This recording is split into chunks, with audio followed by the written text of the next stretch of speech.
Tech സൊല്യൂഷൻസിൻ്റെ പുതിയൊരു വീഡിയോയിലേക്ക് എല്ലാവർക്കും സ്വാഗതം. നമ്മുടെ സ്ക്രീനിൽ കാണുന്ന പോലെ തന്നെ നമ്മളൊരു സ്റ്റഡി പ്ലാനിനെ കുറിച്ച് ഡിസ്കസ് ചെയ്യാനാണ് ഈ ഒരു വീഡിയോ ചെയ്തിരിക്കുന്നത്. ഓക്കെ, ഇവിടെ സ്ക്രീനിൽ നിങ്ങൾ കാണുന്നുണ്ടായിരിക്കും 16 days സ്റ്റഡി പ്ലാൻ. ഓക്കെ, അപ്പോൾ നമ്മൾ സ്റ്റഡി പ്ലാൻ സ്റ്റാർട്ട് ചെയ്യുന്നത് ശരിക്കും October 10th അല്ലെങ്കിൽ 11th സ്റ്റാർട്ട് ചെയ്യാം. അപ്പോൾ അങ്ങനെയുള്ളൊരു 16 daysൻ്റെ 16 ദിവസത്തെ ഒരു ഷെഡ്യൂൾ പ്ലാനാണ് ഡിസ്കസ് ചെയ്യാൻ പോകുന്നത്. നമ്മുടെ മെക്കാനിക്കൽ എഞ്ചിനീയറിംഗ് ഡിപ്ലോമ പഠിക്കുന്ന സ്റ്റുഡൻസിനുള്ള അവരുടെ 3rd സെമസ്റ്ററിൻ്റെ എക്സാം ഓൾറെഡി അനൗൺസ് ചെയ്ത് കഴിഞ്ഞു. അപ്പോൾ ആദ്യം അനൗൺസ് ചെയ്ത ഡേറ്റ് 27 ആയിരുന്നു. അപ്പോൾ അത് ചിലപ്പം 29 അല്ലെങ്കിൽ 30 ആവാനുള്ള ഒരു ചാൻസ് ഉണ്ട്. അപ്പോൾ എന്തായാലും നമ്മൾ 27 എക്സാം എന്നുള്ള രീതിയിലാണ് നമ്മൾ ഇന്നത്തെ ഒരു സ്റ്റഡി പ്ലാൻ നമ്മൾ തയ്യാറാക്കിയുള്ളത്. ഓക്കെ, അപ്പോൾ എല്ലാവർക്കും അറിയുന്ന പോലെ നമ്മുടെ ആ ഒരു 3rd സെമസ്റ്ററിലെ 5 സബ്ജക്റ്റുകളുണ്ട്. നമുക്കറിയാം, സ്ട്രെങ്ത് ഓഫ് മെറ്റീരിയൽസ് വരുന്നുണ്ട്, മെറ്റീരിയൽ സയൻസ് ആൻഡ് മെട്രോളജി വരുന്നുണ്ട്, മെഷീൻ ടൂൾസ് വരുന്നുണ്ട്, പിന്നെ ഫണ്ടമെൻ്റൽസ് ഓഫ് ഇലക്ട്രിക്കൽ എഞ്ചിനീയറിംഗ് വരുന്നുണ്ട്, മെഷീൻ ഡ്രോയിങ് വരുന്നുണ്ട്. നമുക്ക് 5 തിയറി പേപ്പറാണുള്ളത്. അപ്പോൾ ഈ ഒരു 5 എക്സാമുകളുടെ ഒരു സ്റ്റഡി പ്ലാനാണ് നമ്മൾ ഇന്നത്തെ ഒരു വീഡിയോയിൽ ഡിസ്കസ് ചെയ്യാൻ പോകുന്നത്. ഓക്കെ, അപ്പോൾ സ്റ്റഡി പ്ലാൻ എന്ന് പറയുന്നത് ശരിക്കും നമ്മളൊരു ടൈം ടേബിൾ ഉണ്ടാക്കിയിട്ട് വരുന്ന ദിവസങ്ങൾ, അതായത് ഇനിയുള്ളൊരു 16-17 ദിവസങ്ങൾ നമ്മൾ എങ്ങനെയാണ് നമ്മൾ എക്സാമിനെ അപ്രോച്ച് ചെയ്യേണ്ടത്, അതുപോലെ തന്നെ നമുക്ക് മാക്സിമം നല്ലൊരു സ്കോർ ഇവിടെ പറഞ്ഞിരിക്കുന്ന പോലെ perfect time table to score S grade in 3rd semester all subjects. അതായത് നമുക്കറിയാം മാക്സിമം ഗ്രേഡ് എന്ന് പറയുന്നത് S grade ആണ്. അപ്പോൾ മാക്സിമം നല്ലൊരു ഗ്രേഡ് തന്നെ വാങ്ങിക്കൊണ്ട് എല്ലാ എക്സാമുകളും നമുക്ക് ഈസി ആയിട്ട് പാസ്സാവാനുള്ള ഒരു സ്റ്റഡി പ്ലാനിനെ കുറിച്ചാണ് നമ്മൾ ഇന്നത്തെ വീഡിയോ ഡിസ്കസ് ചെയ്യാൻ പോകുന്നത്. ഓക്കെ, അപ്പോൾ ചിലപ്പം കുറച്ച് പേരെങ്കിലൊക്കെ അറിയുന്നുണ്ടായിരിക്കും, നമ്മൾ ഓൾറെഡി ഈ പറയുന്ന നമ്മുടെ ഈ 3rd സെമസ്റ്ററിലെ 5 സബ്ജക്റ്റിൻ്റെയും റെക്കോർഡഡ് ഓൺലൈൻ ക്ലാസ്സുകൾ നമ്മൾ ഓൾറെഡി സ്റ്റാർട്ട് ചെയ്തിട്ടുണ്ട്. അതായത് നമ്മൾ യൂട്യൂബ് വഴിയാണ് ക്ലാസ്സുകൾ ചെയ്യുന്നത്. അപ്പോൾ നമ്മുടെ ക്ലാസ്സിൽ ജോയിൻ ചെയ്യുന്ന ആളുകൾക്ക് അവർക്ക് അവരുടെ യൂട്യൂബ് ആപ്പ് ഉപയോഗിച്ച് തന്നെ നമ്മുടെ ഓരോ ക്ലാസ്സുകൾ കാണാൻ പറ്റും. അപ്പോൾ എന്താ ചെയ്യാം, ആർക്കെങ്കിലും താല്പര്യം ഉണ്ടെങ്കിൽ ക്ലാസ്സിൽ ജോയിൻ ചെയ്യാവുന്നതാണ്. ഓക്കെ, അപ്പോൾ അതിനുള്ള കോൺടാക്റ്റ് നമ്പറൊക്കെ താഴെ കൊടുത്തിട്ടുണ്ട്. നിങ്ങൾക്ക് വേണമെങ്കിൽ ഈ ഒരു ചാനൽ തന്നെ കയറി നോക്കിയാൽ നമ്മുടെ ഡെമോ ക്ലാസ്സുകളൊക്കെ ഓരോ പ്ലേലിസ്റ്റുകളായിട്ട് കാണാൻ സാധിക്കും. ഓക്കെ, ക്ലാസ്സുകൾ കണ്ടിട്ട് ഓക്കെ ആണെങ്കിൽ, അതായത് ക്ലാസ്സുകൾ കണ്ടിട്ട് മനസ്സിലാക്കാൻ പറ്റുന്നുണ്ട് അല്ലെങ്കിൽ പഠിക്കാൻ പറ്റുന്നുള്ളൊരു വിശ്വാസം തോന്നുന്നുണ്ടെങ്കിൽ ക്ലാസ്സിൽ ജോയിൻ ചെയ്ത ഒരു പക്ഷേ നല്ലൊരു ബെനിഫിറ്റായി മാറാൻ ചാൻസ് ഉണ്ട്. ഓക്കെ, അതുപോലെ അപ്പോൾ ചിലപ്പോൾ എല്ലാവർക്കും ഒരു സംശയം ഉണ്ടായിരിക്കും, എന്തുകൊണ്ടാണ് ഇങ്ങനെ സ്റ്റഡി പ്ലാനിനെ കുറിച്ച് പറയുന്നതെന്ന്. അപ്പോൾ ശരിക്കും നമ്മളെപ്പോഴും ഏതൊരു കാര്യം ചെയ്യുമ്പോഴും നമ്മളെപ്പോഴും ഒരു കൃത്യമായൊരു പ്ലാനിങ്ങോട് കൂടി പോയി കഴിഞ്ഞാൽ നമുക്ക് വലിയൊരു ബുദ്ധിമുട്ടില്ലാണ്ട് കാര്യങ്ങളെല്ലാം ചെയ്ത് ഭംഗിയായിട്ട് തീർക്കാൻ പറ്റും. ഓക്കെ, അപ്പോൾ നമ്മൾ ഒരു പഠിക്കുന്ന കാര്യത്തിൽ നമ്മുടെ ഒരു എക്സാം പോയിൻ്റ് ഓഫ് വ്യൂലൊക്കെ വളരെ ഇമ്പോർട്ടൻ്റ് ആണ് ഈ ഒരു പ്ലാൻ ഉണ്ടാക്കുക എന്നുള്ളത്. അപ്പോൾ പലപ്പോഴും പല ആളുകൾക്കും ഇതേപോലെ ഒരു പ്ലാൻ ഉണ്ടാക്കാനുള്ള ഒരു ഐഡിയ അല്ലെങ്കിൽ ആരെങ്കിലും ഒരു പക്ഷേ ആരും ഇതുവരെ സജസ്റ്റ് ചെയ്തിട്ടുണ്ടായിരിക്കില്ല. ജസ്റ്റ് എക്സാം ആകുമ്പോൾ പഠിക്കുന്നു, പാസ്സാവുന്നു എന്നുള്ള രീതിയല്ലാണ്ട് ഒരു വ്യക്തമായ ഒരു എന്താ പറയുക, ഒരു ടെക്നിക്കലായിട്ട് അല്ലെങ്കിൽ നമ്മൾ ഒരു സയൻറ്റിഫിക്കലി ഒരു പ്ലാൻ തയ്യാറാക്കുക. നമ്മുടെ വരാൻ പോകുന്ന ദിവസങ്ങൾ എത്ര ദിവസങ്ങളാണ്, ആ ദിവസങ്ങളിൽ നമുക്ക് എത്ര സബ്ജക്ട്സ് പഠിക്കാനുണ്ട്, അപ്പോൾ എങ്ങനെയായിരിക്കും നമ്മൾ ഓരോ ദിവസങ്ങളും പഠിക്കേണ്ടത്, അല്ലെങ്കിൽ ഏതൊക്കെ സബ്ജക്ട്സ് ആയിരിക്കും നമ്മൾ പഠിക്കേണ്ടത് ഓരോ ദിവസങ്ങളും, അങ്ങനെ കൃത്യമായിട്ടൊരു പ്ലാന് ഒരുപക്ഷെ ആരും ചിലപ്പോൾ ചെയ്യുന്നുണ്ടായിരിക്കില്ല. പക്ഷേ ഒരുപക്ഷെ പല ആളുകളും ചെയ്യുന്നുണ്ടായിരിക്കും. ഓക്കെ, അപ്പോൾ ഞാൻ നേരത്തെ പറഞ്ഞ പോലെ നമ്മുടെ ഓൾറെഡി നമ്മൾ ഓൺലൈൻ ക്ലാസ് സ്റ്റാർട്ട് ചെയ്തിട്ടുണ്ട്. അപ്പോൾ അതിൽ തന്നെ അതിലിപ്പോൾ ജോയിൻ ചെയ്തിട്ടുള്ള പല ആളുകളും എന്ന് പറഞ്ഞാൽ മെജോറിറ്റി ആളുകളൊക്കെ നമ്മുടെ വർക്കിംഗ് പ്രൊഫഷണൽസാണ്. അതായത് മിക്കവാറും പല പോളികളിലും ഇപ്പം നമ്മൾ ഈവനിങ് ബാച്ച് അല്ലേ, റെഗുലർ പോലെ തന്നെ ഈവനിങ് ബാച്ച് കണ്ടക്ട് ചെയ്യുന്നുണ്ട്. അപ്പോൾ സാധാരണയായിട്ട് വർക്കിംഗ് പ്രൊഫഷണൽ ബാച്ച് എന്നാണ് പറയാറുള്ളത്, വർക്കിംഗ് പ്രൊഫഷണൽസ് ആണ് പറയാറുള്ളത്, WP എന്ന് പറയാറുണ്ട്. ഓക്കെ, പാർട്ട് ടൈം അല്ല പറയാറ്. പാർട്ട് ടൈം എന്ന് പറഞ്ഞാൽ വേറെ കോഴ്സ് തന്നെയാണ്. ഇപ്പോൾ റെഗുലർ പോലെ തന്നെ റെഗുലറിന് കിട്ടുന്ന സർട്ടിഫിക്കറ്റ് പോലെ തന്നെ ആയിരിക്കും വർക്കിംഗ് പ്രൊഫഷണൽസ് ഡിപ്ലോമയുടെ സർട്ടിഫിക്കറ്റ് ഉണ്ടായിരിക്കും. ഓക്കെ, പാർട്ട് ടൈം എന്ന് പറഞ്ഞാൽ അത് പാർട്ട് ടൈം എന്ന് പറഞ്ഞാൽ വേറൊരു സെക്ഷൻ തന്നെയാണ്. ഓക്കെ, അപ്പോൾ ഞാൻ പറഞ്ഞത് എന്താണെന്ന് വെച്ചാൽ നമ്മുടെ ക്ലാസ്സിൽ ഇപ്പോൾ ജോയിൻ ചെയ്തിട്ടുള്ള മെജോറിറ്റി ആളുകളും വർക്കിംഗ് പ്രൊഫഷണൽസാണ്. ഓക്കെ, അപ്പോൾ നമുക്കറിയാം എന്താണ്, നമുക്ക് മിക്കവാറും എല്ലാവരും ഒരു പകലായിരിക്കും മിക്കവാറും ഡ്യൂട്ടി ഉണ്ടായിരിക്കുക. ചിലപ്പോൾ ചില ആളുകൾക്കൊക്കെ ചിലപ്പം നമ്മുടെ വാട്ടർ അതോറിറ്റി അങ്ങനെയുള്ള ഡിപ്പാർട്ട്മെൻറ്റിലൊക്കെ വർക്ക് ചെയ്യുന്ന ആളുകൾക്കോ അല്ലെങ്കിൽ മോട്ടോർ വെഹിക്കിൾ ഡിപ്പാർട്ട്മെൻറ്റിൽ വർക്ക് ചെയ്യുന്ന ആളുകൾക്ക് ചിലപ്പം ഒരു പക്ഷേ നൈറ്റ് ഡ്യൂട്ടി അങ്ങനെയൊക്കെ ഉണ്ടാവാനും ചാൻസ് ഉണ്ട്. ഓക്കെ, അപ്പോൾ എങ്ങനെയായാലും സമയം അവർക്ക് ഏത് സമയമാണോ അവർ ഫ്രീ ഉള്ളത് അതനുസരിച്ച് ആയിരിക്കണം നിങ്ങൾ ആ ഒരു സ്റ്റഡി പ്ലാൻ ശ്രദ്ധിക്കേണ്ടത്, അല്ലെങ്കിൽ ആ ഒരു ടൈം ടേബിൾ നിങ്ങൾ സെറ്റ് ചെയ്യേണ്ടത്. ഓക്കെ, പറഞ്ഞത് എന്താ വെച്ചാൽ നമ്മുടെ ക്ലാസ്സിൽ ജോയിൻ ചെയ്ത മെജോറിറ്റി ആളുകൾ വർക്കിംഗ് പ്രൊഫഷണൽസാണ്. അപ്പോൾ ചിലപ്പോൾ ഒരു പക്ഷേ അവർ ഒരുപാട് കാലമായിട്ട് ചിലപ്പം ആ ഒരു പഠിത്തത്തിൻ്റെ ട്രാക്കിൽ നിന്നൊക്കെ മാറിപ്പോയിട്ടുണ്ടായിരിക്കും. അപ്പോൾ ഇതുപോലത്തെ ഒരു വീഡിയോ അല്ലെങ്കിൽ ഇതുപോലത്തെ ക്ലാസ്സുകളൊക്കെ അവർക്ക് ഒരുപാട് ബെനിഫിറ്റ് ആവുന്നുണ്ടായിരിക്കും. ഓക്കെ, അപ്പോൾ അതേപോലെ നമ്മുടെ ചാനൽ ഒരു പക്ഷേ മുന്നേയൊക്കെ ചാനൽ വിസിറ്റ് ചെയ്ത ആളുകൾക്ക് അറിയുന്നുണ്ടായിരിക്കും, നമ്മൾ കുറച്ച് ഒരു 1 വീക്കോളായിട്ട് നമ്മൾ പല കോഴ്സുകൾ അല്ലെങ്കിൽ പല കോഴ്സുകൾ നമ്മൾ പല രീതിയിലുള്ള എന്താ പറയുക, നമ്മുടെ പാക്കേജ് ഫീ നമ്മൾ കൊടുത്തിട്ടുണ്ടായിരുന്നു. അതിൽ എക്സാമ്പിളാണ് ഇവിടെ കാണുന്ന പോലെ. ഇപ്പോൾ കഴിഞ്ഞ 2 ദിവസം മുന്നേ കൊടുത്തൊരു പാക്കേജ് ആയിരുന്നു. അതായത് ഇപ്പോൾ ഗ്രൂപ്പ് ഓഫ് സ്റ്റുഡൻസൊക്കെ ജോയിൻ ചെയ്യുന്നുണ്ടെങ്കിൽ അവർക്കുള്ള പാക്കേജാണ്. ഓക്കെ, ഇവിടെ കാണുന്ന പോലെ ഈ ടേബിൾ നോക്കിയാൽ മനസ്സിലാവും. അതായത് ഒരു ആൾ ചേരുന്ന സമയത്ത് അയാൾക്ക് ആ 5 പേപ്പറിന് വരുന്ന ടോട്ടൽ ഫീ എന്ന് പറഞ്ഞാൽ 1000 റുപ്പീസാണ്. ഓക്കെ, അതാണ് ഇവിടെ പെർ ഹെഡ് ഫീ 1000 എന്ന് പറയുന്നത്. ഇനി ആ സ്ഥാനത്ത് ചിലപ്പോൾ ഒരേ ക്ലാസ്സിൽ അല്ലെങ്കിൽ പരിചയമുള്ള ചിലപ്പോൾ 2 പേരെ കണ്ട് എന്ത് ചെയ്യാം, അവർക്ക് ഒരുമിച്ച് ജോയിൻ ചെയ്യാവുന്നതാണ്. ഇപ്പോൾ 2 പേർക്കാവുമ്പോൾ ടോട്ടൽ ഫീ 1700, അതായത് 1700 രൂപയാണ്. ഇനി പെർ ഹെഡ് ഫീ ആണ് നമുക്ക് പറയാൻ പറ്റും. എന്താണ്, നമുക്കതിനെ ഡിവൈഡ് ചെയ്താൽ 850. അതേപോലെ 5 പേഴ്സൺ ആകുമ്പോൾ പെർ ഹെഡ് 700 റുപ്പീസ് ആയിരിക്കും വരിക. 9 പേഴ്സൺസ് ഉണ്ടെങ്കിൽ പെർ ഹെഡ് 500 രൂപയായിരിക്കും ഫീ വരിക. അപ്പോൾ ഒന്ന് ആലോചിച്ച് നോക്കുക, വളരെ ചെറിയൊരു ഫീലാണ് നമുക്ക് ഒരു 5 സബ്ജക്റ്റ് നമുക്ക് കൃത്യമായിട്ടും എല്ലാ മൊഡ്യൂളുകളും 5 സബ്ജക്റ്റിലെ 4 മൊഡ്യൂളുകളും നമുക്ക് ഏറ്റവും പെർഫെക്റ്റ് ആയിട്ട് അല്ലെങ്കിൽ ഏറ്റവും ബെനിഫിറ്റ് ആയിട്ട് കിട്ടുന്ന രീതിയിലുള്ള ആ ഒരു ക്ലാസ്സുകളാണ് കൊടുത്തിട്ടുള്ളത്. അതുപോലെ നമ്മൾ എല്ലാ ക്ലാസ്സിലും അല്ലെങ്കിൽ എല്ലാ മൊഡ്യൂളിലും അല്ലെങ്കിൽ എല്ലാ സബ്ജക്റ്റിലും നമ്മൾ പ്രീവിയസ് ഇയർ ക്വസ്റ്റ്യൻസ് ഒക്കെ നമ്മൾ ഡിസ്കസ് ചെയ്യുന്നുണ്ട്. അപ്പോൾ മാക്സിമം ഏറ്റവും ബെനിഫിറ്റ് ആവുന്ന രീതിയിൽ തന്നെ, അതായത് മാക്സിമം ഞാൻ ആ ഒരു ഫസ്റ്റ് സ്ക്രീനിൽ കാണിച്ച പോലെ തന്നെ മാക്സിമം ടോപ്പ് ഗ്രേഡ്, അതായത് S ഗ്രേഡ് തന്നെ നമുക്ക് വാങ്ങാൻ പറ്റുന്ന രീതിയിലുള്ള ക്ലാസ്സുകളാണ് ഇപ്പോൾ ഓൾറെഡി പ്രിപ്പയർ ചെയ്ത് വെച്ചിട്ടുള്ളത്. അപ്പോൾ അതുപോലെ തന്നെ ഞാൻ നേരത്തെ പറഞ്ഞ പോലെ നമ്മുടെ ക്ലാസ്സിൽ ജോയിൻ ചെയ്തിട്ടുള്ള വർക്കിംഗ് പ്രൊഫഷണൽസ് നമ്മൾ വിളിക്കുന്ന സമയത്ത് അവർക്കുള്ളൊരു ഡൗട്ട് എന്ന് പറഞ്ഞാൽ ഈ കുറഞ്ഞ ദിവസങ്ങൾ കൊണ്ട്, ഇനിയിപ്പോൾ അഥവാ ക്ലാസ്സിൽ ചേർന്നാൽ തന്നെ കുറഞ്ഞ ദിവസങ്ങൾ കൊണ്ട് നമുക്കതെല്ലാം പഠിച്ച് തീർക്കാൻ പറ്റുമോ, അല്ലെങ്കിൽ ഇത്രയും ക്ലാസ്സുകളൊക്കെ നമുക്ക് കണ്ടു തീർക്കാൻ പറ്റുമെന്നുള്ള സംശയം ഉണ്ടായിരുന്നു. ഓക്കെ, അപ്പോൾ ആ ഒരു സംശയമൊക്കെ കൂടി നമുക്ക് എന്ത് ചെയ്യാം, ഈ ഒരു വീഡിയോയിലൂടെ നമുക്ക് ക്ലിയർ ആക്കാൻ പറ്റും. അതായത് നമ്മൾ കൃത്യമായിട്ടൊരു പ്ലാൻ ഞാൻ പറഞ്ഞുതരാം. ആ പ്ലാൻ അനുസരിച്ച് നിങ്ങൾ പോയി കഴിഞ്ഞാൽ കൃത്യമായിട്ട് നിങ്ങൾക്ക് എന്ത് ചെയ്യാം, ആ ഒരു നല്ലൊരു ബെനിഫിറ്റായിട്ട് മാറുകയും അതുപോലെ നിങ്ങൾക്ക് നല്ലൊരു വിജയം ആ ഒരു എക്സാമിൽ കൈവരിക്കാനും സാധിക്കും. ഓക്കെ, അപ്പോൾ ഇവിടെ നോക്കുക, നമ്മളീ പറയുന്ന ഓഫറുകളെല്ലാം അവസാനിക്കുന്നത്, ഞാൻ ഒരു കട്ട് ഓഫ് ഡേറ്റ് പറഞ്ഞിരിക്കുന്നത് ഒക്ടോബർ 10th ആണ്. ഓക്കെ, അപ്പോൾ ഒക്ടോബർ 10th ഇന്നാണ്. അതുപോലെ വേറെയും എന്താ പറയുക, പെർ ഹെഡ് നമ്മൾ പറഞ്ഞു 1000 ആണ് ഫീ. ഇനി ആരെങ്കിലും ഗ്രൂപ്പായിട്ട് ചെയ്തിട്ടുണ്ടെങ്കിൽ അതും ബെനിഫിറ്റ് ആയിരിക്കും. വളരെ കുറഞ്ഞ ഫീലൊക്കെ നമുക്ക് ഇത്രയും സബ്ജക്ട്സ് നമുക്ക് പഠിച്ചെടുക്കാൻ പറ്റും. അതുപോലെ ശ്രദ്ധിക്കേണ്ട പ്രത്യേക ഒരു കാര്യമാണ്, ഇപ്പോൾ ഞാനൊക്കെ ഡിപ്ലോമയ്ക്ക് പഠിക്കുന്ന കാലത്ത് ഏകദേശം ഞാൻ 2008-11 കാലത്തിലാണ് ഡിപ്ലോമ ചെയ്തിട്ടുണ്ടായിരുന്നത്. അപ്പോൾ ആ സമയത്തൊക്കെ എന്നെ സംബന്ധിച്ചൊക്കെ ഞാനൊക്കെ 10th കഴിഞ്ഞതുകൊണ്ട് എനിക്ക് മാത്തമാറ്റിക്സും അതുപോലെ പല സബ്ജക്ട്സും എനിക്ക് കുറച്ച് ബുദ്ധിമുട്ടായിരുന്നു. അതുപോലെ ബിടെക്കിന് പോയപ്പോഴും മാത്തമാറ്റിക്സ് കുറച്ച് പ്രശ്നമായിട്ട് വന്നിട്ടുണ്ടായിരുന്നു. അപ്പോൾ ഞങ്ങളൊക്കെ ആ സമയത്ത് ഞങ്ങളുടെ നാട്ടിലൊക്കെ പറഞ്ഞാൽ അങ്ങനെ അത്രത്തോളം അങ്ങനെ ഡിപ്ലോമയുടെ ട്യൂഷനൊന്നും അത്ര ഒരു അവൈലബിൾ ആയിരിക്കുന്ന സമയമല്ലായിരുന്നു. ഓക്കെ, അപ്പോൾ ഞങ്ങൾക്ക് ഒരു ഡിപ്ലോമ ട്യൂഷനൊക്കെ നമുക്ക് പോകണമെന്നുണ്ടെങ്കിൽ ഒരു 65-70 കിലോമീറ്റർ പോയിട്ട് കോഴിക്കോട് പോയിട്ട് വേണം നമുക്ക് ആ ട്യൂഷൻ ക്ലാസ്സിലൊക്കെ അറ്റൻഡ് ചെയ്യാനായിട്ട്. അപ്പോൾ ആ കാലത്ത് 2008-11 കാലഘട്ടത്തിൽ എനിക്ക് ഓർമ്മയുണ്ട്, ഞാൻ ഓരോ സബ്ജക്റ്റിനും പല സബ്ജക്റ്റിനും കുറച്ച് വീക്കായിരിക്കുന്ന സബ്ജക്റ്റിനൊക്കെ എക്സാം ടൈം ആകുമ്പോൾ എന്താ വീട്ടിൽ പേരൻസിന് നിർബന്ധത്തിലല്ല, പേരൻസ് പറഞ്ഞ പ്രകാരം ഞാൻ ട്യൂഷനൊക്കെ പോയിട്ടുണ്ടായിരുന്നു. അപ്പോൾ ആ സമയത്ത് എനിക്ക് ഓർമ്മയുണ്ട്, ഒരു സബ്ജക്റ്റിന് ഞാൻ കൊടുത്തിട്ടുണ്ടായിരുന്നു 2500 രൂപയാണ്. അതായത് അന്ന് എനിക്ക് തോന്നുന്നു 5 മൊഡ്യൂളാണെന്ന് തോന്നുന്നു, 5 or 4 ആണ് തോന്നുന്നു, 5 തന്നെയായിരിക്കും. അപ്പോൾ 5 മൊഡ്യൂളിന് 2500 രൂപയാണ് ഫീ വാങ്ങിയിട്ടുണ്ടായിരുന്നത് അന്നത്തെ ആ ഒരു സ്ഥാപനങ്ങളൊക്കെ. ഇനിയിപ്പോൾ അതുപോലെ ചിലപ്പം നമ്മൾ 5 മൊഡ്യൂളിൻ്റെ ഫീ ഒരുമിച്ച് അടയ്ക്കുമ്പോൾ 2000 രൂപയ്ക്കൊക്കെ അങ്ങനെ ഫീയൊക്കെ റിഡക്ഷൻ ചെയ്തിട്ട് തന്നിട്ടുണ്ടായിരുന്നു. ഓക്കെ, അതല്ലെങ്കിൽ നമ്മൾ ഘട്ടമായിട്ട് നമ്മൾ ഒരു ഇൻസ്റ്റാൾമെൻറ്റ് പോലെ അടയ്ക്കുമ്പോൾ നമ്മൾ ടോട്ടൽ 2500 ആയിരുന്നു അന്ന് അടച്ചിട്ടുണ്ടായിരുന്നു. അപ്പോൾ ആലോചിച്ച് നോക്കുക, ഒരു സബ്ജക്റ്റിനൊക്കെ അത്രയും വലിയൊരു എമൗണ്ടാണ് ശരിക്കും നമ്മളൊരു ഓഫ്ലൈൻ ക്ലാസ്സിലൊക്കെ ഫീ ആയിട്ട് വാങ്ങുന്നുണ്ടായിരിക്കുക. അപ്പോൾ അതുപോലെ തന്നെ അത് മാത്രമല്ല, നമ്മളൊരു ഓഫ്ലൈൻ ക്ലാസ്സിന് പോകുമ്പോൾ നമുക്ക് ട്രാൻസ്പോർട്ടേഷനും നമുക്ക് ആ സമയത്തുള്ള ഉച്ചഭക്ഷണം കഴിക്കുക, അപ്പോൾ അങ്ങനെയുള്ള ആ ഒരു റിഫ്രഷ്മെൻറ്റിനൊക്കെ വരുന്ന ചിലവൊക്കെ നോക്കുമ്പോൾ ഒരുപാട് എമൗണ്ടാണ് നമ്മുടെ കയ്യിൽ നിന്നൊക്കെ ചിലവാകുന്നുണ്ടായിരിക്കും. അപ്പോൾ ആലോചിച്ച് നോക്കുക, ഒരു 10-15 കൊല്ലം മുന്നേ ഇത്രയും വലിയ ഫീ ആണ് ഓരോ സബ്ജക്റ്റിനും വാങ്ങിക്കൊണ്ടിരിക്കുന്നത്. ഇപ്പോഴും എൻ്റെ അറിവിൽ ഈ റേഞ്ചിലുള്ള ഫീ ഒക്കെ തന്നെയാണ്. അതായത് ഫീൽ വല്ലാതൊരു ഇൻക്രിമെൻ്റ് ഉണ്ടായിട്ടില്ല എങ്കിൽ കൂടി ഓരോ സബ്ജക്റ്റിന് തന്നെ 2500 ഫീ വാങ്ങുന്നത്. ഓക്കെ, അപ്പോൾ ആലോചിച്ച് നോക്കുക, നമ്മളൊരു 5 പേപ്പർ ഉണ്ടെങ്കിൽ ഏകദേശം 12,500 രൂപ ആ റേഞ്ചിലാണ് നമുക്ക് മൊത്തം ചിലവ് വരുന്നത്. ആ സ്ഥാനത്താണ് നമ്മൾ ഇത്രയും കുറഞ്ഞൊരു ഫീൽ നിങ്ങളുടെ വീട്ടിലിരുന്ന് നിങ്ങൾക്ക് തന്നെ നിങ്ങളുടെ ഫോൺ ഉപയോഗിച്ച് നമുക്ക് ആവശ്യമുള്ളത് ഒരു സ്മാർട്ട് ഫോണും അതുപോലെ അതിൽ നെറ്റ് മാത്രമേ ആവശ്യമുള്ളൂ.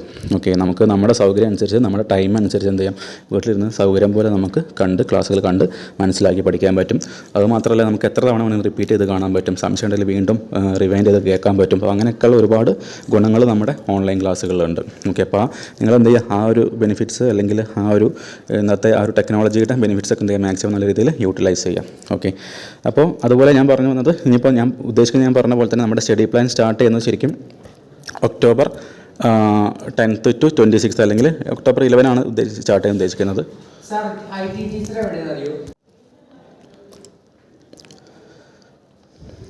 ഓക്കെ, അപ്പോൾ ഒരു 16 ദിവസത്തെ പ്ലാനാണ് ഉദ്ദേശിക്കുന്നത്. അതിൻ്റെ അർത്ഥം നമ്മൾ ഇന്നും കൂടി കഴിഞ്ഞാൽ അല്ലെങ്കിൽ മാക്സിമം നാളെ വരെയൊക്കെ ഈ ഒരു എന്താ പറയുക, ഞാൻ നേരത്തെ പറഞ്ഞ പോലത്തെ ഫീലൊക്കെ ഇനി അഡ്മിഷൻ എടുക്കുന്നുള്ളൂ. ഓക്കെ, അപ്പോൾ ഇന്നും അല്ലെങ്കിൽ ഒക്ടോബർ 11th ശേഷം നമ്മൾ ഈ പറഞ്ഞ പോലെ ഈ സ്റ്റഡി പ്ലാൻ പിന്നെ ഒരിക്കലും ഫോളോ ചെയ്യാൻ കഴിയില്ല. അതായത് ഒരു ദിവസം തെറ്റിപ്പോയാൽ പിന്നെ നമ്മുടെ ആകെ ആ ഒരു ട്രാക്ക് മൊത്തം തെറ്റിപ്പോകും. സോ ഇന്നും അല്ലെങ്കിൽ നാളെയും കൂടി മാക്സിമം ഈ ഒരു ഫീലൊക്കെ നമുക്ക് ക്ലാസ്സിൽ ജോയിൻ ചെയ്യാൻ പറ്റും. പിന്നെ കഴിഞ്ഞാൽ നമ്മൾ ആദ്യം എന്തായിരുന്നു ഞാൻ നേരത്തെ പറഞ്ഞ പോലെ നമ്മൾ ആദ്യം പെർ സബ്ജക്റ്റിനൊക്കെ ഞാൻ നേരത്തെ പറഞ്ഞിട്ടില്ല, നമ്മൾ സാധാരണ പെർ സബ്ജക്റ്റിന് 1100 രൂപയ്ക്കാണ് വാങ്ങിക്കൊണ്ടിരുന്നത് ഒരു ഒറ്റയ്ക്ക് ഒരാൾ വന്ന് ജോയിൻ ചെയ്യുന്ന സമയത്തൊക്കെ. അതായത് കഴിഞ്ഞ ഈ ഒരു S3 തുടങ്ങുന്ന സമയത്തും അതുപോലെ തന്നെ S5 5th സെമസ്റ്റർ തുടങ്ങുന്ന സമയത്തും കുറച്ച് പേര് ഇതേപോലെ കോൺടാക്ട് ചെയ്തിട്ടുണ്ടായിരുന്നു. അപ്പോൾ അവരൊക്കെ ജോയിൻ ചെയ്തിട്ടുള്ളത് 1100 രൂപയ്ക്കാണ്. അതായത് ഒരു സബ്ജക്റ്റിൻ്റെ കാര്യമാണ് പറയുന്നത്, ഒരു സബ്ജക്റ്റിന് 1100 രൂപയ്ക്ക്.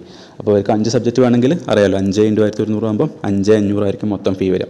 അപ്പോൾ അവർ ആവശ്യമുള്ള സബ്ജക്റ്റുകൾ മാത്രം ചേരും. അപ്പോൾ ആലോചിച്ച് നോക്കാം, ഒരു പേപ്പറിൻ്റെ പൈസേനേക്കാളും അല്ലെങ്കിൽ ഫീനേക്കാളും ഒരുപാട് കുറവാണ് ഇപ്പോൾ വാങ്ങുന്ന ഫീ എന്ന് പറഞ്ഞാൽ. അതായത് പെർ ഹെഡിൻ്റെ ഫീ ആണ് 1000, അത് 5 പേപ്പറിൻ്റെ ഫീ ആണ് 1000. നിങ്ങൾ അഥവാ ഗ്രൂപ്പായിട്ടൊക്കെ വരുമ്പോൾ അത്രയും ഫീൽ മാറ്റങ്ങളുണ്ടായിരിക്കും. 10 പേരോ 9 പേരൊക്കെ ഉണ്ടെങ്കിൽ ഒരാൾക്ക് 500 രൂപയായിരിക്കും മൊത്തം ക്ലാസ്സുകൾക്കും ചിലവാകുന്നത്. അപ്പോൾ ആലോചിച്ച് നോക്കാം, അതിൻ്റെ ബെനിഫിറ്റ് കഴിയുമെങ്കിൽ മാക്സിമം യൂട്ടിലൈസ് ചെയ്യാം. ഓക്കെ, അപ്പോൾ അതേപോലെ ഇപ്പോൾ ഞാൻ സ്റ്റഡി പ്ലാനിൻ്റെ കാര്യം പറഞ്ഞു. അപ്പോൾ സ്റ്റഡി പ്ലാനിനെ കുറിച്ച് ഒന്നും കൂടി നിങ്ങൾക്കൊരു മോട്ടിവേഷൻ അല്ലെങ്കിൽ ഒരു കോൺഫിഡൻസ് കിട്ടാനായിട്ട് ഞാനൊരു കാര്യം കൂടി കാണിക്കാം. ഓക്കെ, ഇവിടെ നിങ്ങൾക്കൊരു PSC എക്സാമിൻ്റെ ഒരു റാങ്ക് ലിസ്റ്റാണ് ഇവിടെ കാണുന്നുണ്ടായിരിക്കും. അത് കഴിഞ്ഞ അതായത് ഈ വർഷം ഫെബ്രുവരി 25 ഞാൻ അറ്റൻഡ് ചെയ്ത ഒരു എക്സാമിൻ്റെ റാങ്ക് ലിസ്റ്റാണ് ഇവിടെ കാണുന്നുണ്ടായിരിക്കും. ഇവിടെ നിങ്ങൾക്ക് എൻ്റെ പേര് കാണുന്നുണ്ടായിരിക്കും. ഒരു പക്ഷേ പേര് അറിയാമെങ്കിൽ പേര് സഞ്ജയ് എന്നാണ്, എൻ്റെ പേര് ഇവിടെ കാണുന്നുണ്ടായിരിക്കും. അപ്പോൾ എനിക്ക് കിട്ടിയ മാർക്ക് നോക്കുക, എനിക്ക് 100 മാർക്കിൽ കിട്ടിയ 77 മാർക്കാണ്. അതുപോലെ കിട്ടിയ റാങ്ക് ശ്രദ്ധിക്കുക, റാങ്ക് 2 ആണ്. ഓക്കെ, അപ്പോൾ ഇവിടെ ശരിക്കും നോക്കിയാണെങ്കിൽ നിങ്ങൾക്ക് മനസ്സിലാവും അല്ലേ. ഇവിടെ ഫസ്റ്റ് റാങ്ക് വന്ന ആളെ മാർക്ക് നോക്കുക, 75 മാർക്കാണ്, എനിക്ക് 77 ആണ് അല്ലേ. അപ്പോൾ എന്തുകൊണ്ട് സെക്കൻഡ് റാങ്ക് ആയെന്ന് വെച്ചാൽ ഫസ്റ്റ് റാങ്കിൽ അയാൾക്ക് വെയിറ്റേജ് മാർക്കും കൂടി അധികം കിട്ടിയിട്ടുണ്ട്. അതായത് വെയിറ്റേജ് മീൻസ് അദ്ദേഹം ഒരു എക്സ് സർവീസ് മെൻ ആണ്. സോ അവർക്ക് എക്സ് സർവീസ് ആവുന്ന സമയത്ത് അതിൻ്റെ ഒരു 10 മാർക്കും കൂടി അഡീഷണൽ കിട്ടി. ഓക്കെ, അപ്പോൾ അങ്ങനെയാണ് ആ ഫസ്റ്റ് റാങ്ക് നഷ്ടപ്പെട്ടത്. അപ്പോൾ മനസ്സിലാക്കുക, ഞാൻ പറയാൻ ഉദ്ദേശിക്കുന്നത് എന്താണെന്ന് വെച്ചാൽ, ഞാൻ പറഞ്ഞു ഇത് 2025 ഫെബ്രുവരി 25th 2025. ഓക്കെ, ഈ ദിവസമാണ് എക്സാം നടന്നുള്ളത്. അപ്പോൾ ഈ എക്സാമിന് വേണ്ടി ഞാൻ പ്രിപ്പറേഷൻ സ്റ്റാർട്ട് ചെയ്തുള്ളത് ഡിസംബർ, അതായത് 2024 ഡിസംബർ 20 കഴിഞ്ഞിട്ടാണ് സ്റ്റാർട്ട് ചെയ്തുള്ളത്. ഓക്കെ, അതായത് ഈ എക്സാമിന് എഴുതാൻ ഞാൻ പ്ലാൻ ചെയ്തു മീൻസ് ഇതിൻ്റെ മുന്നേ എക്സാമിന് അപ്ലൈ ചെയ്തിട്ടുണ്ടായിരിക്കും, ഒരുപക്ഷെ കൺഫർമേഷൻ കൊടുത്തിട്ടുണ്ടായിരിക്കും. പക്ഷേ ആ എക്സാമിന് പ്രിപ്പയർ ചെയ്യാൻ തുടങ്ങാൻ പ്ലാൻ ചെയ്തത് ഡിസംബർ 20 ശേഷമാണ്. അതായത് എൻ്റെ ഒരു ഫ്രണ്ടുമായിട്ടുള്ള ഒരു ഫോൺ സംഭാഷണത്തിൽ ഞങ്ങൾ 20 ഞാൻ തീരുമാനിച്ചു, ആ ഒരു എക്സാമിന് പ്രിപ്പയർ ചെയ്യാൻ തീരുമാനിച്ചു. സോ എനിക്ക് തോന്നുന്നു 21 തൊട്ട് ചിലപ്പം ഒരു വർഷത്തെ സ്റ്റാർട്ട് ചെയ്തിട്ടുണ്ടായിരിക്കും. അല്ലെങ്കിൽ എനിക്ക് ഓർമ്മയുണ്ട്, നമ്മുടെ കോളേജിലെ ആ ഒരു വെക്കേഷൻ സമയത്താണ് ഞാൻ ആ ഒരു പ്ലാൻ സ്റ്റാർട്ട് ചെയ്തിട്ടുള്ളത്. ഓക്കെ, നമ്മുടെ ക്രിസ്മസ് വെക്കേഷൻ സമയത്ത് എനിക്ക് തോന്നുന്നു 21 മിക്കവാറും അതിൻ്റെ ഒരു ഫസ്റ്റ് സ്റ്റെപ്പ്, ഒരു ഫൗണ്ടേഷൻ പോലെ തുടങ്ങിയിട്ടുണ്ടായിരിക്കാം. ഓക്കെ, അപ്പോൾ ആലോചിച്ച് നോക്കാം, ഒരു ഡിസംബർ 20 കഴിഞ്ഞ് 21, അതായത് ഡിസംബർ 20 ടു ജനുവരി 20 ഒരു മാസം, ജനുവരി 20 ടു ഫെബ്രുവരി 20 2 മാസം. 2 മാസം ഏകദേശം 4 ദിവസമായിരിക്കും എനിക്ക് മാക്സിമം കിട്ടുന്ന സമയം. ഓക്കെ, 2 മാസം 2 മന്ത് പറയുമ്പോൾ 60 ഡേയ്സും ഒരു 4 ഡേയ്സും, മൊത്തം 64 ഡേയ്സാണ് എനിക്ക് മാക്സിമം അതിന് വേണ്ടി പ്രിപ്പയർ ചെയ്യാൻ കിട്ടുന്ന സമയം. അതിൽ എത്രത്തോളം സമയം അല്ലെങ്കിൽ എത്രത്തോളം ദിവസം എനിക്ക് കൃത്യമായിട്ട് അതിന് വേണ്ടി മാത്രം യൂട്ടിലൈസ് ചെയ്തതെന്നൊന്നും എനിക്ക് ഓർമ്മയില്ല. പക്ഷേ മാക്സിമം കിട്ടുന്ന ആലോചിച്ച് നോക്കുക 64 ഡേയ്സ് ആയിരിക്കും അല്ലേ, മാക്സിമം ഡേയ്സ് 64 ഡേയ്സ്. അപ്പോൾ ആലോചിച്ച് നോക്കുക, ആ 64 ഡേയ്സിനെ കൊണ്ടാണ് എനിക്ക് ഇതുപോലെ ഒരു ഫസ്റ്റ് റാങ്ക് അല്ലെങ്കിൽ കൂടി ഒരു സെക്കൻഡ് റാങ്ക് കിട്ടിയുള്ളത് അല്ലേ. ശരിക്കും മാർക്ക് വൈസ് ഫസ്റ്റ് റാങ്ക് ആണെങ്കിൽ കൂടി എന്തായി മാറി, ആ ഒരു വെയിറ്റേജ് കാരണം എനിക്ക് സെക്കൻഡ് ആയിപ്പോയി. അപ്പോൾ ആലോചിച്ച് നോക്കുക, ഞാൻ ഉദ്ദേശം എന്താണെന്ന് വെച്ചാൽ, ഞാൻ ആ സ്റ്റഡി പ്ലാൻ്റെ കാര്യമാണ് പറയുന്നത്. വ്യക്തമായിട്ടുള്ളൊരു സ്റ്റഡി പ്ലാൻ ഞാൻ പ്രിപ്പയർ ചെയ്തു. ആ ഒരു 64 ദിവസത്തേക്കുള്ള ഒരു വ്യക്തമായുള്ള സ്റ്റഡി പ്ലാൻ ഞാൻ പ്രിപ്പയർ ചെയ്തു. സോ അത് വെച്ച് ഞാൻ മുന്നോട്ട് പോയി. അത്രയും കുറഞ്ഞ ദിവസം കൊണ്ട് ആ ഒരു എക്സാം നല്ല രീതിയിൽ ക്രാക്ക് ചെയ്യാൻ പറ്റി. ഓക്കെ, അപ്പോൾ ഒരുപാട് നിങ്ങൾക്കറിയാം, ഇന്നത്തെ കാലത്ത് PSC ഒക്കെ കിട്ടുക അല്ലെങ്കിൽ PSCയിലൊക്കെ നല്ലൊരു മാർക്ക് കിട്ടുക എന്ന് മാത്രമല്ല നല്ലൊരു റാങ്ക് കിട്ടുക എന്നൊക്കെ പറയുന്നത് വലിയൊരു ഭയങ്കര അച്ചീവ്മെൻറ്റ് തന്നെയാണ്. ഓക്കെ, അപ്പോൾ ആലോചിച്ച് നോക്കുക, ആ ഒരു സ്റ്റഡി പ്ലാനിൻ്റെ ഒരു പവറാണ് അവിടെ നിങ്ങൾ മനസ്സിലാക്കേണ്ടത്. ഓക്കെ, അപ്പോൾ ഇനി നമുക്ക് എന്ത് ചെയ്യാം, ആ സ്റ്റഡി പ്ലാനിലേക്ക് പോവാം. നിങ്ങൾക്കിവിടെ സ്ക്രീനിലിപ്പോൾ ഞാൻ ഉദ്ദേശിക്കുന്ന പോലെ ആ ഒരു ഒക്ടോബർ 11 തൊട്ട് ഇത് കാണുന്നുണ്ടായിരിക്കും നിങ്ങൾക്ക്. ഒക്ടോബർ 11 തൊട്ട് 12, 13 അങ്ങനെ ഒക്ടോബർ 26 വരെയുള്ള ഒരു പ്ലാനാണ് ഞാൻ ഉദ്ദേശിക്കുന്നത്. ഓക്കെ, അപ്പോൾ അതിൽ തന്നെ നിങ്ങൾക്കിവിടെ ആ ഡേറ്റുകൾ കുറച്ച് റെഡായിട്ടും കാണുന്നുണ്ടായിരിക്കും, കുറച്ച് ഗ്രീനായിട്ടും കാണുന്നുണ്ടായിരിക്കും. ഓക്കെ, അപ്പോൾ ആ റെഡ് എന്ന് ഉദ്ദേശിക്കുന്നത്, ഞാൻ ഉദ്ദേശിക്കുന്നത് എന്താ വെച്ചാൽ നമ്മുടെ ഒക്ടോബർ 17 കൂടി റെഗുലർ ക്ലാസ്സുകൾ അവസാനിക്കുകയാണ്. ഓക്കെ, അതിനുശേഷം എന്തായിരിക്കും, സ്റ്റഡി ലീവ് ആയിരിക്കും. അതായത് ഇവിടുന്ന് ഇങ്ങോട്ടുള്ള ദിവസങ്ങൾ മൊത്തം സ്റ്റഡി ലീവുകളാണ്. പിന്നെ ഈ 2 റെഡ് കളർ കാണിച്ചത് എന്താണ്, അത് ശനിയും ഞായറാണ്. അപ്പോൾ നമുക്ക് മാക്സിമം ഫുൾ ഡേയ്സ് യൂട്ടിലൈസ് ചെയ്യാൻ പറ്റും. ഓക്കെ, അപ്പോൾ അതനുസരിച്ചുള്ള ഓരോ ഡേയ്സിൻ്റെയും കിട്ടാൻ പോകുന്ന സമയം അനുസരിച്ചുള്ള ഒരു പ്ലാനാണ് ഞാൻ ഉദ്ദേശിക്കുന്നത്. അപ്പോൾ ഇവിടെ കാണുന്ന പോലെ അത്രയും ദിവസത്തെ ഒരു പ്ലാൻ ഉണ്ടാക്കിയിട്ടുണ്ട്. ഇവിടെ ജസ്റ്റ് ഹെഡിങ് വായിച്ച് നോക്കുക. 16 ഡേയ്സ് പ്ലാനാണ്. Perfect time table to score S grade in all 3rd semester subjects. Okay, ഞാൻ ഇത്തിരിയും കൂടി അതിനെ ഒന്ന് ക്രോപ്പ് ചെയ്ത് മാറ്റിയിട്ടുണ്ട്. ശ്രദ്ധിക്കാം. നമ്മൾ ശ്രദ്ധിക്കേണ്ട കാര്യം, ഞാൻ പറഞ്ഞ പോലെ ഒക്ടോബർ 11 സ്റ്റാർട്ട് ചെയ്യുന്നത്. അപ്പോൾ എൻ്റെ ഒരു പ്ലാൻ പ്രകാരം ഞാൻ ഉദ്ദേശിക്കുന്നത് ഏറ്റവും എളുപ്പത്തിൽ പഠിക്കാവുന്ന കുറച്ച് സബ്ജക്ട്സ് നമ്മൾ ആദ്യം പഠിച്ചു പോകാം. അങ്ങനെ ചെയ്യുന്നത് കൊണ്ടുള്ള ഉപയോഗം എന്ന് പറഞ്ഞാൽ, നമ്മൾ തുടക്കത്തിൽ പഠിച്ചു വരുമ്പോൾ നമുക്കൊരു കോൺഫിഡൻസ് ലെവൽ കൂടാനുള്ള ചാൻസ് ഉണ്ട്. അതായത് കുറഞ്ഞ സമയം കൊണ്ട് കുറേ കണ്ടൻസ് പഠിക്കാൻ സാധിക്കുമ്പോൾ എന്തായിരിക്കും, നമുക്ക് നല്ലൊരു കോൺഫിഡൻസ് കിട്ടാൻ ചാൻസ് ഉണ്ട്. അതുകൊണ്ടാണ് ഇങ്ങനെ നമ്മുടെ ഏറ്റവും സിമ്പിളായിട്ട് അല്ലെങ്കിൽ പെട്ടെന്ന് പഠിച്ചാൽ മനസ്സിലാക്കുന്ന സബ്ജക്ട്സ് ഞാൻ ആദ്യം വെച്ചുള്ളത്. അതിനുശേഷം അവസാനത്തേക്കായിരിക്കും നമ്മുടെ സ്ട്രെങ്ത് ഓഫ് മെറ്റീരിയൽസ് പോലത്തെയൊക്കെ ടൈറ്റ് ആയിട്ടുള്ള അല്ലെങ്കിൽ കുറച്ച് ബുദ്ധിമുട്ടുള്ള സബ്ജക്ട്സ് അവസാനത്തേക്കായിരിക്കും ഉൾപ്പെടുത്തിയിട്ടുണ്ടായിരിക്കുക. ഓക്കെ, നമ്മുടെ പ്ലാൻ ഇങ്ങനെയാണ് വരുന്നത്. ഇപ്പോൾ ഞാൻ ജസ്റ്റ് ഒരു എക്സാമ്പിൾ പറയാം. അപ്പോൾ ഒക്ടോബർ 11 ശനിയാഴ്ചയാണ്. അപ്പോൾ അന്ന് നിങ്ങൾ ചെയ്യേണ്ടത്, ആ ദിവസത്തിന് നമ്മൾ ഒരു പകുതി സമയമായിട്ട് ഡിവൈഡ് ചെയ്യാം. അതായത് ഇപ്പോൾ നിങ്ങൾക്ക് രാവിലെ ഒരു 6 മണിക്ക് എണീക്കാൻ പറ്റുമെങ്കിൽ, അല്ലെങ്കിൽ 6, 7, 8 എത്ര ആയിക്കോട്ടെ, അവിടുന്ന് രാത്രി കിടക്കുന്നവരെ, രാത്രി ഒരു 10 മണിക്കാണ് കിടക്കുന്നത് വിചാരിക്കുക. അപ്പോൾ 8-നും 10-നും ഇടയ്ക്കുള്ള ടൈം ഉണ്ടല്ലോ, നിങ്ങൾ ഉണർന്നിരിക്കുന്ന, നിങ്ങൾ എനർജറ്റിക് ആയിട്ടിരിക്കുന്ന സമയമുണ്ട്. രാവിലെ 8 തൊട്ട് അല്ലെങ്കിൽ രാത്രി 10 വരെ, അല്ലെങ്കിൽ രാവിലെ 6 തൊട്ട് രാത്രി എത്ര സമയമാണ് അതിനനുസരിച്ച് എന്ത് ചെയ്യാം, പ്ലാൻ ചെയ്യാം. അപ്പോൾ ആ സമയത്തിന് നിങ്ങൾ എന്ത് ചെയ്യുക, ഒരു പകുതിയായിട്ട് ഡിവൈഡ് ചെയ്യുക. ഓക്കെ, എത്ര സമയം ഉണ്ടെന്ന് വെച്ചാൽ രാവിലെ 8 to രാത്രി 10 എന്ന് പറയുമ്പോൾ 12, 10, 22, ഏകദേശം ഒരു 14 മണിക്കൂർ ഉണ്ടാവും. അപ്പോൾ നിങ്ങൾ എന്ത് ചെയ്യണം, ആദ്യത്തെ 7 മണിക്കൂർ ഞാൻ ഇവിടെ കാണിച്ച പോലെ ഇവിടെ 2 ആയിട്ട് കാണിച്ചിട്ടുണ്ടല്ലേ. അതായത് നിങ്ങളിപ്പോൾ ശനിയാഴ്ച പ്ലാൻ നോക്കുക. അപ്പോൾ നാളത്തെ പ്ലാൻ ആട്ടോ, അത് ശനിയാഴ്ച പ്ലാനാണ്. അപ്പോൾ നിങ്ങൾ രാവിലെ എന്ത് ചെയ്യുക, മാനുഫാക്ചറിങ് ടെക്നോളജി ഫ്രഷ് ആയിട്ട് M1 എന്ന് പറയുന്ന മൊഡ്യൂൾ 1 ആണ് ഉദ്ദേശിക്കുന്നത് കേട്ടോ. മൊഡ്യൂൾ 1 സ്റ്റാർട്ട് ചെയ്യുക. ആ പറഞ്ഞ ഒരു പകുതി സമയമാകുമ്പോഴത്തേക്ക്, ഏകദേശം ഒരു ഉച്ചയാകുമ്പോഴത്തേക്ക് അല്ലെങ്കിൽ ഉച്ചേൻ്റെ മുന്നേ നിങ്ങൾ എന്ത് ചെയ്യണം, ആ മാനുഫാക്ചറിങ് ടെക്നോളജിയിലെ ഫസ്റ്റ് മൊഡ്യൂൾ അത്യാവശ്യം നന്നായിട്ട് ഫിഗറൊക്കെ വരച്ച് പഠിച്ച് അതിലെ ടോപ്പിക്കുകളൊക്കെ മനസ്സിലാക്കി ക്ലാസ്സുകളൊക്കെ കണ്ട് കൃത്യമായിട്ട് ഒരു ഐഡിയ ഉണ്ടാക്കി വെക്കണം. അതായത് പഠിക്കണം. ഓക്കെ, ഇനി ഉച്ചയ്ക്ക് ശേഷം സെയിം സബ്ജക്റ്റിനെ നിങ്ങൾ ഫോളോ ചെയ്യുമ്പോൾ എന്തായിരിക്കും, ചിലപ്പോൾ ഒരു മടുപ്പ് അല്ലെങ്കിൽ ഒരു സാച്ചുറേഷൻ ലെവലിലേക്ക് നിങ്ങൾ എത്തുമ്പോൾ ഒരു മടുപ്പ് ഫീൽ ചെയ്യാൻ ചാൻസ് ഉണ്ട്. അപ്പോൾ നമുക്ക് തിരിയും കൂടി റിലാക്സ് ആയിരിക്കാനുള്ളൊരു ടെൻഡൻസി ഉണ്ടായിരിക്കും. അപ്പോൾ അങ്ങനെ റിലാക്സ് ആയിരിക്കുമ്പോൾ നമ്മൾ ഒരുപാട് സമയം നഷ്ടപ്പെടുക അല്ലെങ്കിൽ നമ്മൾ ഉറങ്ങി പോകുന്ന കേസുകളൊക്കെ ഉണ്ടായിരിക്കും. അപ്പോൾ നിങ്ങൾ എന്ത് ചെയ്യുക, അങ്ങനെ ചെയ്യേണ്ട, ആ സബ്ജക്റ്റ് അവിടെ നിന്ന് മാറ്റി വെക്കുക. അപ്പോൾ നിങ്ങൾക്കൊരു സമാധാനവും. മൊഡ്യൂൾ 1 നമ്മൾ ഏകദേശം കംപ്ലീറ്റ് ആക്കി. ഇനി എന്ത് ചെയ്യണം, നിങ്ങൾ അടുത്ത പേപ്പർ, അതായത് നമ്മുടെ ഫണ്ടമെൻറ്റൽസ് ഓഫ് ഇലക്ട്രിക്കൽ എഞ്ചിനീയറിംഗിലെ മൊഡ്യൂൾ 1 നിങ്ങൾ സ്റ്റാർട്ട് ചെയ്യാം.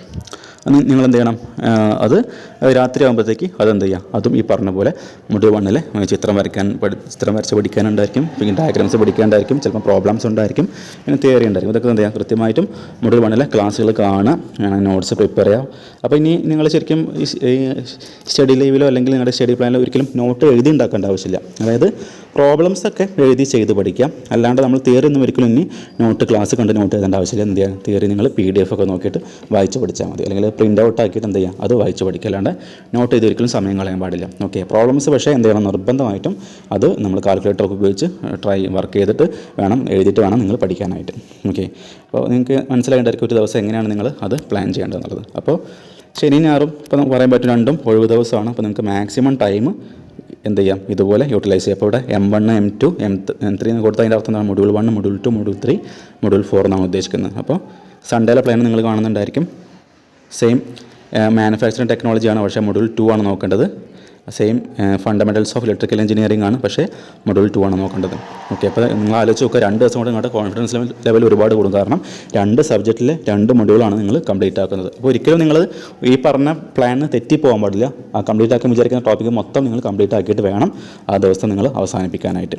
ഓക്കെ, ഇനി മൺഡേ എന്ന് പറയുമ്പോൾ നമുക്കറിയാം മൺഡേ വർക്കിംഗ് ഡേ ആണ്, അതായത് കോളേജിലുള്ള ദിവസമാണ്. ഓക്കെ, അപ്പോൾ നമുക്ക് ഇത്രയും ഒരു ടോപ്പിക്സ് നമുക്ക് കൈകാര്യം ചെയ്യാൻ കഴിയില്ല. അപ്പോൾ നമ്മൾ ചെയ്യേണ്ട കാര്യം എന്താണ്, ക്ലാസ് കഴിഞ്ഞ് പോയിട്ട് നമ്മൾ ഈ പറഞ്ഞ പോലെ ഇലക്ട്രിക്കൽ എഞ്ചിനീയറിംഗിലെ ഫണ്ടമെൻറ്റൽസ് ഓഫ് ഇലക്ട്രിക്കൽ എഞ്ചിനീയറിംഗിലെ മൊഡ്യൂൾ 3 മാത്രം നിങ്ങൾ കംപ്ലീറ്റ് ചെയ്യാം. വീട്ടിൽ വൈകിട്ട് എത്തുക, എന്ത് ചെയ്യുക, ഒരു 5-6 മണിക്കൂർ വീട്ടിൽ മാക്സിമം ഒരു 6 മണിക്ക് എത്തിയാൽ ഒരു 11 വരെയെങ്കിലും എന്ത് ചെയ്യുക, ഇരുന്നിട്ട് നമ്മൾ മാക്സിമം മൊഡ്യൂൾ 3 ഇമ്പോർട്ടൻറ്റ് ടോപ്പിക്സ് നമ്മൾ പഠിച്ചു പോവുക. ഓക്കെ, ക്ലാസ്സിൽ കണ്ട് പഠിച്ചു പോവുക. ഓക്കെ, അപ്പോൾ മൺഡേ അതുപോലെ ട്യൂസ്ഡേ, വെനസ്ഡേ, തേഴ്സ്ഡേ, ഫ്രൈഡേ ഇത് 5 ദിവസം എന്താണ് വർക്കിംഗ് ഡേയ്സ് ആണ്. ഇവിടെ കാണുന്ന പോലെ എന്ത് ചെയ്യാൻ പാടുള്ളൂ, നിങ്ങൾ ഒരുപാട് ടോപ്പിക്സ് പഠിക്കേണ്ട അല്ലെങ്കിൽ ഒരുപാട് പേപ്പർ പഠിക്കേണ്ട ആവശ്യമില്ല. ഇവിടെ കാണുന്ന പോലെ ഓരോരോ പേപ്പർ വീതം. ഇവിടെ ചൊവ്വാഴ്ച എന്ത് ചെയ്യണം, മെഷീൻ ഡ്രോയിങ്ങിൽ മൊഡ്യൂൾ 1ഉം 4. അപ്പോൾ ഇവിടെ നോക്കിയാൽ മനസ്സിലാവും, ഇവിടെ മെഷീൻ ഡ്രോയിങ്ങിൽ മൊഡ്യൂൾ 1ഉം 4ഉം കൊടുത്തിട്ടുണ്ട്. അതിൻ്റെ അർത്ഥം മെഷീൻ ഡ്രോയിങ് കുറച്ചും കൂടി പഠിക്കാൻ എളുപ്പമാണ്, കുറഞ്ഞ സമയം കൊണ്ട് കുറേ കാര്യങ്ങൾ പഠിക്കാൻ പറ്റും. അപ്പോൾ നിങ്ങൾ മെഷീൻ ഡ്രോയിങ് ഒരിക്കലും നോക്കി വായിച്ചൊന്നും പഠിക്കാൻ പാടില്ല.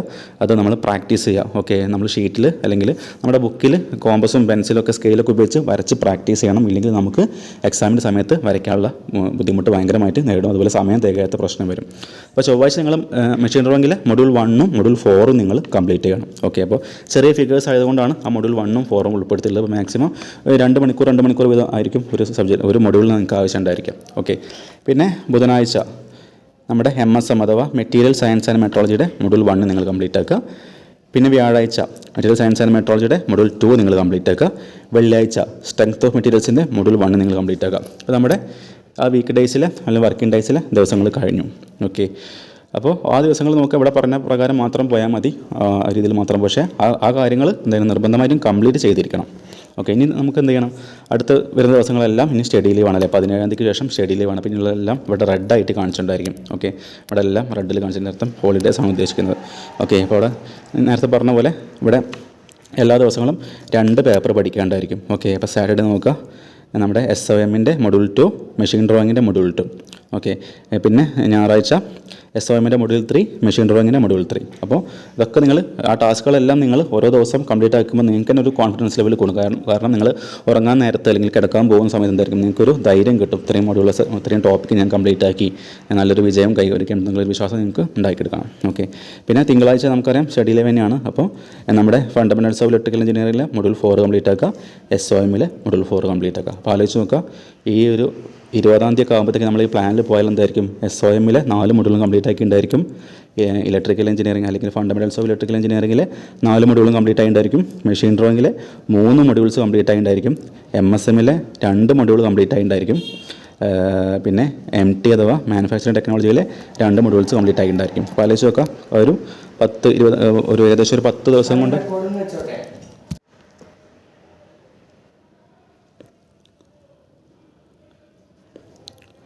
ഓക്കെ. അപ്പോൾ പറഞ്ഞ പ്രകാരം നമ്മൾ കംപ്ലീറ്റ് ആക്കി പോകുമ്പോൾ അത്രയും ടോപ്പിക്കുകൾ അത്രയും കുറഞ്ഞ സമയം കൊണ്ട് നമുക്ക് കംപ്ലീറ്റ് ആക്കാൻ പറ്റും. ഇനി ഓക്കെ, അപ്പോൾ ആ പ്ലാൻ പ്രകാരം ഇവിടെ കാണുന്ന പോലെ പ്ലാൻ ചെയ്യുക. 20-ാം തീയതി പിന്നെ നമ്മൾ പറഞ്ഞ പോലെ SOMഉം ഫണ്ടമെൻ്റൽസ് ഓഫ് ഇലക്ട്രിക്കൽ എഞ്ചിനീയറിംഗ്. പിന്നെ 21-ാം തീയതി MT അഥവാ മാനുഫാക്ചറിംഗ് ടെക്നോളജി മൊഡ്യൂൾ 3, MSMലെ മൊഡ്യൂൾ 3. ബുധനാഴ്ച 22-ാം തീയതി MSMലെ മൊഡ്യൂൾ 4, MTയിലെ മൊഡ്യൂൾ 4. ഇനി ലാസ്റ്റ് വരുന്ന ദിവസങ്ങളാണ്. നമ്മൾ ഇനി നോക്കട്ടോ, അടുത്ത 23 തൊട്ട് 26 വരെ മൊത്തം റിവിഷനാണ്. അവിടെ കാണുന്നുണ്ടായിരിക്കും, നിങ്ങൾക്ക് റിവിഷൻ എന്ന് കാണിച്ചിട്ടുണ്ട്. നിങ്ങൾ ഈ ദിവസങ്ങളൊക്കെ ആകുമ്പോഴത്തേക്ക് എല്ലാ മൊഡ്യൂളും എല്ലാ സബ്ജക്റ്റിൻ്റെയും 4 മൊഡ്യൂൾസിലും നിങ്ങൾ കംപ്ലീറ്റ് ആക്കിയിട്ടുണ്ടായിരിക്കും. ഇനിയുള്ള അവസാനത്തെ 4 ദിവസം നിങ്ങൾ എന്ത് ചെയ്യണം, ഈ പറഞ്ഞ പ്രകാരമുള്ള റിവിഷനാണ് ചെയ്യേണ്ടത്. അതായത് 23-ാം തീയതി നമ്മുടെ മാനുഫാക്ചറിംഗ് ടെക്നോളജിയുടെ മൊഡ്യൂൾ 1ഉം 2ഉം, അതായത് ഒരു ദിവസം 2 മൊഡ്യൂൾ നമ്മൾ റിവിഷൻ ചെയ്യണം. കാരണം നമ്മൾ ഓൾറെഡി പഠിച്ച കാര്യമാണ് എന്ത് ചെയ്യുക, നമ്മൾ വീണ്ടും വരച്ചൊക്കെ പ്രാക്ടീസ് ചെയ്യാം. ഓക്കെ, നമ്മൾ അവസാനഘട്ട പ്രിപ്പറേഷനാണത്. സെയിം ഡേ നിങ്ങൾ ഫണ്ടമെൻ്റൽസ് ഓഫ് ഇലക്ട്രിക്കൽ എഞ്ചിനീയറിംഗിലെ മൊഡ്യൂൾ 1ഉം 2ഉം റിവൈസ് ചെയ്യുക. അപ്പോൾ റിവൈസ് ചെയ്യുമ്പോൾ നമുക്ക് അന്ന് ഇതിന് മുന്നേ ചിലവാക്കി അത്രയും സമയം ആവശ്യമുണ്ടായിരിക്കില്ല. ചിലപ്പോൾ അതിൻ്റെ പകുതിനേക്കാളും കുറവ് സമയം മതിയായിരിക്കും റിവൈസ് ചെയ്യാനായിട്ട്. പിന്നെ 24-ന് MSM മൊത്തം റിവൈസ് ചെയ്യുക, 1ഉം 2ഉം 3ഉം 4ഉം. ഓക്കെ, 24-ന് MSM മൊത്തം റിവൈസ് ചെയ്യുക. ഇനി 25-ന് സാറ്റർഡേ, അതുപോലെ സൺഡേ, അതായത് സാറ്റർഡേ ചെയ്യേണ്ടത് 1ഉം 2ഉം 3ഉം 4 മൊഡ്യൂൾസ് എന്ത് ചെയ്യുക, SOMൻ്റെ റിവൈസ് ചെയ്യുക. അവസാന ദിവസം SOM ആണ് റിവൈസ് ചെയ്യേണ്ടത്. അതായത് 1ഉം 2ഉം 3ഉം 4ഉം ഇതേപോലെ തന്നെ ഒരു തവണ കൂടി റിവൈസ് ചെയ്യുക. അപ്പോൾ നമ്മൾ ഈ ഒരു പ്ലാൻ ഉണ്ടാക്കിയത് 27-ാം തീയതി, 26 കഴിഞ്ഞ് 27-ാം തീയതി എക്സാം ഉണ്ടാവും എന്നുള്ള പ്ലാനിലാണ് ഒരു പ്ലാൻ ഉണ്ടാക്കിയുള്ളത്. ഓക്കെ, അപ്പോൾ ഇതിൽ ചെറിയ വേരിയേഷൻ വന്നാൽ നമുക്ക് എന്താണ്, എക്സാം ഒരു ദിവസം മുന്നോട്ട് പോയാൽ നമുക്ക് അത്രയും സമയമാണ് അധികം കിട്ടുന്നുണ്ടായിരിക്കാം. അപ്പോൾ ഇവിടെ ആലോചിച്ച് നോക്കാം, അവസാന ഘട്ട ദിവസങ്ങളിൽ വന്ന റിവിഷൻ ഏതാണ്, SOM ആണ്. അതിന് തൊട്ട് മുന്നേ വന്നത് മെറ്റീരിയൽ സയൻസ് ആണ്. അതിൻ്റെ മുന്നേ മാനുഫാക്ചറിംഗ് ടെക്നോളജിയും അതുപോലെ തന്നെ ഫണ്ടമെൻ്റൽസ് ഓഫ് ഇലക്ട്രിക്കൽ എഞ്ചിനീയറിംഗുമാണ്. അപ്പോൾ ഉദ്ദേശിക്കുന്നത് എന്താ വെച്ചാൽ, നമ്മൾ അവസാന ദിവസം എത്തേണ്ടത് ഏത് പേപ്പറിലാണ്, നമ്മുടെ ഫസ്റ്റ് എക്സാം SOM ആയിരിക്കും. സോ അവസാന ദിവസങ്ങളാകുമ്പോൾ എന്ത് ചെയ്യണം, നമ്മൾ SOM ആണ് റിവൈസ് ആയിട്ട് എത്തേണ്ടത്. അതുപോലെ രണ്ടാമത്തെ എക്സാം MSM ആയിരിക്കും. അപ്പോൾ അതിൻ്റെ മുന്നേ നോക്കുക, അതിൻ്റെ മുന്നേ MSM നമ്മൾ റിവൈസ് ചെയ്ത് വെച്ചു. പിന്നെ മൂന്നാമത്തെ എക്സാം MT ആണ്. MT അഥവാ അല്ലെങ്കിൽ ഇലക്ട്രിക്കലായിരിക്കും. ഓക്കെ, കറക്റ്റ് ഓർമ്മയില്ല.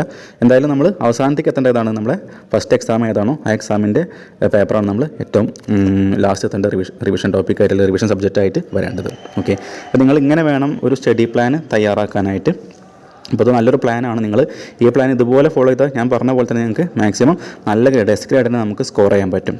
ഓക്കെ, അപ്പോൾ പ്രത്യേകം ശ്രദ്ധിക്കുക. ഈ പ്ലാൻ ഒന്ന് ചേഞ്ച് ആയിപ്പോയി തെറ്റിപ്പോയാൽ എന്തായിരിക്കും, നമ്മുടെ ട്രാക്ക് മൊത്തം തെറ്റിപ്പോകും. അപ്പോൾ മാക്സിമം ഓരോ ടാസ്കുകൾ ഒരു ദിവസത്തേക്ക് പ്ലാൻ ചെയ്യുക, ആ ടാസ്ക് നിറവേറ്റിയിട്ട് പോവുക. ഓക്കെ, ഞാൻ പറഞ്ഞു വന്നത്, ഞാൻ നേരത്തെ ഒരു എക്സാമ്പിൾ കാണിച്ചു. ആ ഒരു 64 ഡേയ്സിൻ്റെ പ്ലാനിലാണ്. ആലോചിച്ച് നോക്കുക, ഒരു സെക്കൻഡ് റാങ്ക് കിട്ടില്ല, ഒരു PSC എക്സാമിലാണ് കേട്ടോ. അപ്പോൾ അത്രയും കോമ്പറ്റീഷനിൽ, ഇന്നത്തെ കാലത്ത് അത്രയും കോമ്പറ്റീഷനിലൊരു PSC എക്സാമിൽ അത്രയും കുറഞ്ഞ ദിവസം കൊണ്ട് എന്ത് ചെയ്യാണ്, അത്രയും നല്ലൊരു റാങ്ക് കിട്ടി അല്ലെങ്കിൽ നല്ല മാർക്ക് കിട്ടി എന്ന് പറയുന്നത് വലിയൊരു അച്ചീവ്മെൻ്റ് ആണ്. അപ്പോൾ അതുപോലെ ആ ഒരു പ്ലാനാണ് ഞാൻ ഇവിടെ ഉദ്ദേശിക്കുന്നത്. അതായത് അത്രയും പെർഫെക്റ്റായിട്ട് നമ്മൾ ഒരു വിഷൻ ഉണ്ടാക്കി വെച്ചാൽ എന്തായിരിക്കും, നമുക്കതിനെ സക്സസ് ആക്കി മാറ്റാൻ സാധിക്കും. ഓക്കെ, അപ്പോൾ നമ്മൾ ഈ ഒരു വീഡിയോ അവസാനിപ്പിക്കുകയാണ്. അപ്പോൾ നിങ്ങൾക്ക് മാക്സിമം എന്തൊരു ബെനിഫിറ്റ് ആവുമെന്ന് വിശ്വസിക്കുന്നു. അപ്പോൾ ഞാൻ വീണ്ടും പറയുന്നു, നമ്മുടെ ഓൺലൈൻ ക്ലാസ്സുകളുണ്ട്, നല്ല രീതിയിൽ ക്ലാസ്സുകൾ ചെയ്തിട്ടുണ്ട്. കണ്ടു കഴിഞ്ഞാൽ നിങ്ങൾക്ക് ഉറപ്പായിട്ടും ഈ പറഞ്ഞ പോലെ മാക്സിമം നല്ല സ്കോർ കിട്ടി പാസ്സാക്കാൻ പറ്റും. ഓക്കെ, അപ്പോൾ ആർക്കെങ്കിലും താല്പര്യം ഉണ്ടെങ്കിൽ നമ്മുടെ നമ്പറിൽ, ഇവിടെ താഴെ കൊടുത്തിട്ടുണ്ട് നമ്പറിൽ, അല്ലെങ്കിൽ യൂട്യൂബ് ചാനലിൽ ക്ലാസ്സുകൾ കണ്ടു നോക്കുക. ഓക്കെ ആണെങ്കിൽ എന്ത് ചെയ്യുക, കോൺടാക്റ്റ് ചെയ്യുക, വാട്സപ്പ് ചെയ്താലും മതി അല്ലെങ്കിൽ വിളിച്ചാലും മതി, ജോയിൻ ചെയ്യാവുന്നതാണ്. അപ്പോൾ വളരെ കുറഞ്ഞ ഫീലാണ് എന്ത് ചെയ്യുന്ന കോഴ്സ് എല്ലാം കൊടുക്കുന്നത്. അപ്പോൾ അത് മാക്സിമം നല്ല രീതിയിൽ യൂട്ടിലൈസ് ചെയ്യാം. ഓക്കെ, ഇത്രയും പറഞ്ഞുകൊണ്ട് ഞാൻ ഇവിടെ ഒരു വീഡിയോ അവസാനിപ്പിക്കുകയാണ്. Okay, thank you for watching.